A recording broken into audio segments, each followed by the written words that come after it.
Hey there, it's Olivia-Savannah here from Olivia's Catastrophe. Today we're just going to do a fun, chill video. I'm going to be filming Would You Rather Bookish Edition, and because it's such a fun and chill video, I won't mind that the sun is really, part of my shirt design here.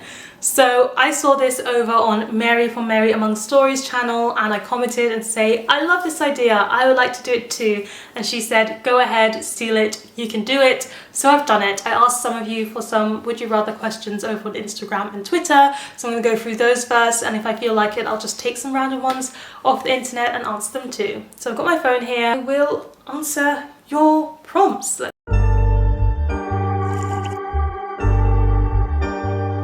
Shannon asks, would you rather have 0 books on your TBR or 1 million books on your TBR? And this is quite an easy thing for me to answer. I would much rather have 1 million books on my TBR any day. I do think that I don't mind having a big TBR. I'm happy to have loads and loads of books to read. I don't find it stressful. I don't find it too daunting. Ideally, I would have under 500. I would rather have 1 million to 0. I think having 0, I would just feel very sad. Very sad. Would you rather read 1 book at a time or read multiple books, but you can only read 1 chapter at a time of the multiple books? That's a very good question, Chelsea. I think I would rather read multiple books and read 1 chapter every day of that book at a time, because I really like to multi-read. I'm a multi-reader, and I like to just be able to pick up loads and loads of different books and like flick through them, and I'm actually happy to read 1 chapter of each one and just go around like that throughout multiple reads. I think I would struggle a lot with reading just 1 book, because by the hour I want a different genre, I want a different style of writing, I want a different age audience. I just could not cope with only being limited and stuck to just 1.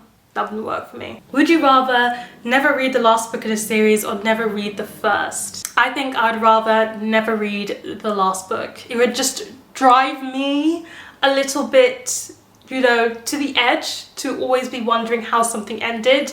But I think the beginning is really important for getting to know the characters, getting to understand them and getting to love them. So I think I'd rather not know the ending and be able to make up my own endings and just imagine how things end, rather than having them end in ways I don't like, which happens far too often for series that I'm invested in, which is strange because I don't even invest my time in that many series. So why can't they all end just the way I want them to? Jess asks, would I rather read 1 amazing book or only read 3-star books for my whole life? I think I'd be happy if I could only read 1 more book and it was amazing. I think there's nothing better than that feeling of just reading an amazing book and loving it wholeheartedly and fangirling your heart out and just being addicted and immersed and loved and seen in a book. There's no better feeling than that. And I think 3-star books can be the most disappointing because they're even worse than hating a book. Actually, I don't believe that. I don't believe 3-star books are worse than 1-star or 2-star books, because sometimes with 3-star books you still have a good time. It's just not an amazing time, and I would always long for that amazing time. So I would choose just 1 amazing time. Would I? Ooh, that's difficult. Would you rather never read romance or never read poetry? That is such a hard question. I don't know what I would do. I don't know. Romance makes me really, really happy. It makes me really happy. I'm gonna say I would rather never read romance. I would rather say that I would never read romance again, and here's the reason why. Poetry is such a big part of me. Not only do I read poetry, but I write poetry, and when I'm going through difficult periods of my life, I reread Ariel by Sylvia Plath. In turns, I equally reread Twilight by Stephanie Meyer when I'm struggling, but I also reread Plath. And I think taking away Plath from me would be very painful. It's like taking away my painkillers when I'm in pain. And there's an essay called Poetry is Not a Luxury by Audre Lorde, and that essay just encapsulates how I feel about reading poetry and writing poetry, and I don't think you can take it away from me. I feel like it would be taking away part of my core identity. As much as I write fiction and I write stories, I do identify mostly in a writer as a poet. Poetry comes first and foremost to me over writing novels, and yeah, I need poetry in my life. So yeah, can't live without poetry, and I do believe romance is often embedded in other genres too, so I could still get my happy dose from shipping couples in reading other genres. Abby says, would I rather only be able to read the books I already own or my TBR and ones that I've read versus only new books? And I think I'm actually going to say I'd rather just read the ones I have. A, because then I would be able to because I'll be able to narrow down my TBR. I think it'd take me a while to get through these 500 books, and then I could just reread. I could reread the books I keep saying I'm going to reread. I've also got copies of all of my favourite books, and if it was only new books, I'd be cutting off my life support to some of my favourite books that I've read, and I wouldn't want to do that, so I'd be content with the books that I own. Would I rather read only middle grade or young adult for 5 years? So I quite like that I've got a 5-year cut-off point, but I would say young adult. That's only just because lately, in the past year, I've been more and more drawn to young adult contemporary books. It's kind of cut off a bit lately. I'm not reading young adult as much as I did a couple of months ago, but I think as we get into the winter months, I'm going to get interested in reading young adult again, and it's just actually something I really like. The young adult period captures a lot of the themes that I really like, because as a teenager, you're always searching for your identity. It's kind of the point in life where you're really discovering yourself. Not that you can't do that as a child, not that you can't do that as an adult, but teenagerhood seems to be rife with those emotions, and identity is one of the themes I really love reading about. So I have to go with young adult, even though I do love middle grade. Cleo asks if I would rather read the last line first or never get to read the last line. I'd rather never get to read the last line, to be honest. As you can see, I'm not really a big fan of endings here. I do think last lines are nice, and sometimes they wrap up a book very well, but overall I don't think you need them. I think there's quite a few books where you can shed off the last line and not actually lose anything, and I'd rather not read that last line than spoil myself at the beginning of a book. So now let's go over to, I think only one person responded to me on Twitter, but oh my goodness, what a question. Isabella really wanted me to hurt today.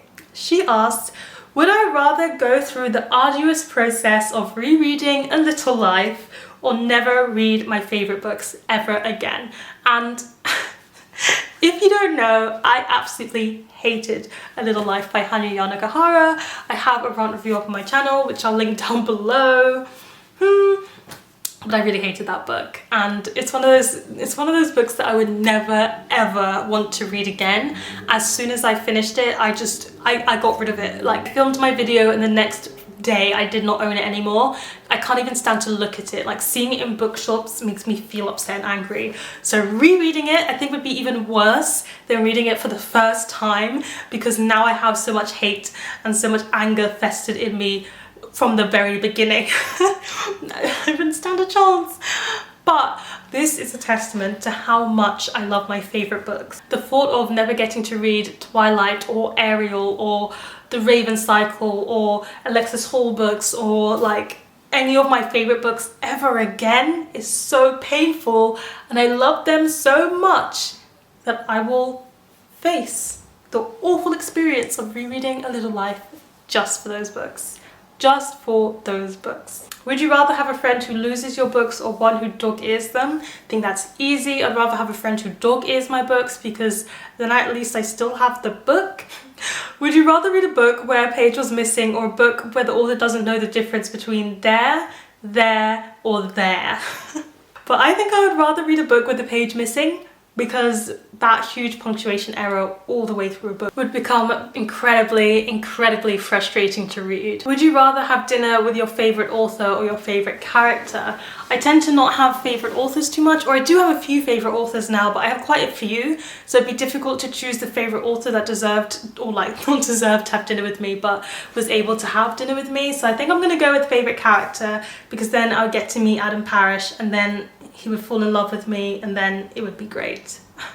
So it was short and sweet, but thank you for your questions, and yeah, please let me know in the comment section down below, would you rather only read the books that you own for the rest of your life, or only be able to read books that are outside, that are new to you, that are not from your collection? You can't read any of the books you own anymore in whatever format.